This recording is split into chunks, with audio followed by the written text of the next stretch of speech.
बघूयात पुढची बातमी। मुंबईच्या गोरेगाव पूर्व इथल्या आरे कॉलनी परिसरामध्ये पंतप्रधान विकसित भारत रोजगार योजनेच्या अंतर्गत एका कार्यक्रमाचे आयोजन करण्यात आले होते आणि याच कार्यक्रमाला शिवसेनेचे खासदार रवींद्र वायकर आणि भाजपचे आमदार पराग आळवणी यांनी उपस्थिती लावली होती।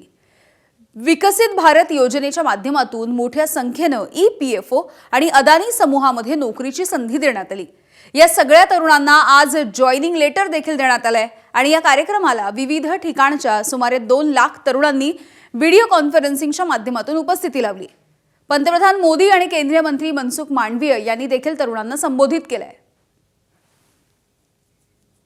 व्हिजनरी आमचे पंतप्रधान जे आहेत ते व्हिजनरी काम करतात, म्हणजे सर्व क्षेत्रामध्ये त्यांनी त्या पद्धतीने पाऊल केलेलं आहे आणि स्ट्रेंथनिंग भारताची एक इमेज जगामध्ये द्यावी या अनुषंगाने त्यांचं जे व्हिजन आहे हे व्हिजन पुढे नेण्याचा ते प्रयत्न करतात आणि आपण सर्व त्यांना साथ देऊया। विकसित भारताचं जे एक स्वप्न मोदीजीने पाहिलेलं आहे आणि त्यासाठी काम करत असताना रोजगार असेल, सोशल सिक्युरिटी असेल, यावर भरपूर जोर भार हा सर्व दिलेला आहे। आजसुद्धा जी योजना जाहीर झालेली आहे त्या माध्यमातून पहिल्यांदा रोजगार मिळणाऱ्याला, त्याच पद्धतीने त्यांना रोजगार देणाऱ्यांना, अशा दोन्ही कामगार आणि उद्योजक यांना कसं मजबूतीकरण, त्यांचं सक्षमीकरण करता येईल त्या दृष्टिकोनातून आज योजना जाहीर केली।